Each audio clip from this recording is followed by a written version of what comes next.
extraordinar. Oh!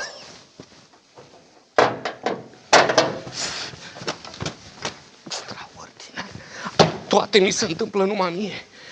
Unde găsesc eu acum noaptea de Revelion service la pârliți?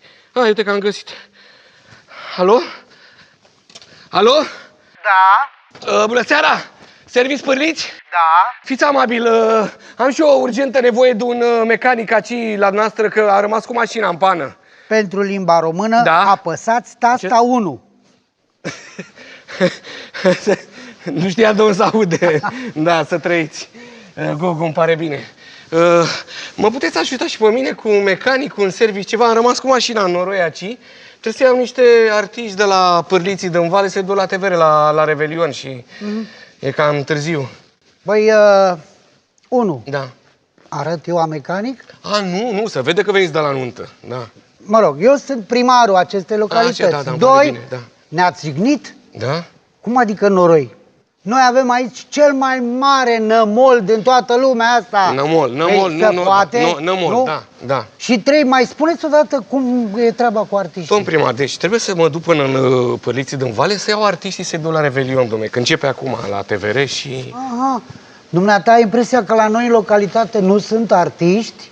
Aveți artiști? Hai, noroc și altul loc. La mulți ani, domn primar, și la toți din primărie.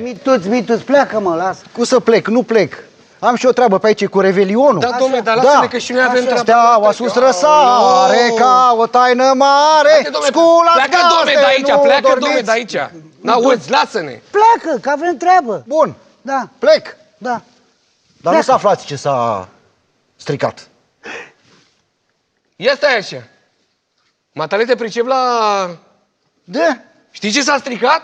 Știu. Păi și nu spui. Zic, dar așa pe uscat? Piu, un pic de apă să bea în gâtul. Cât? 100. 100. Sut? Stai așa, dom'le, aveam banii de motorină, dar uite, ia de aici și zi repede ce s-a stricat. Hai, dom'le, că e Revelionul. S-a oprit și a scos fum.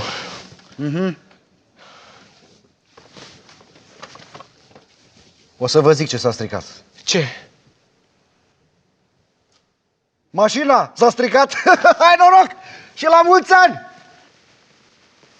Vezi, mă, neagogule, și ziceai că la noi în localitate nu sunt artiști? Uite, mă, iluzionist. Ți-a luat 100? S-a luat-o.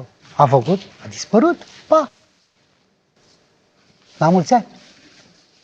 Mituț, ia vină, mă, încoa!